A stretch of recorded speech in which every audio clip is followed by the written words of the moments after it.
اے ایمان والو، نہ تو اللہ اور رسول سے خیانت کرو اور نہ اپنی امانتوں میں خیانت کرو، اور تم ان باتوں کو جانتے ہو، اور جان رکھو کہ تمہارا مال اور اولاد بڑی آزمائش ہے، اور یہ کہ اللہ کے پاس نیکیوں کا بڑا ثواب ہے۔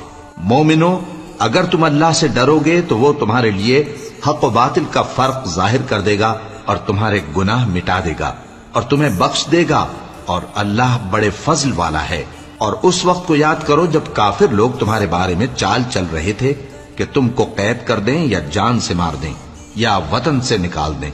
تو ادھر تو وہ چال چل رہے تھے اور ادھر اللہ تدبیر کر رہا تھا،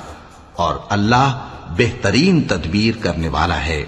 اور جب ان کو ہماری آیتیں پڑھ کر سنائی جاتی ہیں تو کہتے ہیں یہ کلام ہم نے سن لیا ہے، اگر ہم چاہیں تو اسی طرح کا کلام ہم بھی کہہ دیں، اور یہ ہے ہی کیا، صرف اگلے لوگوں کی حکایتیں ہیں۔ اور جب انہوں نے کہا کہ اے اللہ، اگر یہ قرآن تیری طرف سے برحق ہے تو ہم پر آسمان سے پتھر برسا یا کوئی اور تکلیف دینے والا عذاب بھیج دے،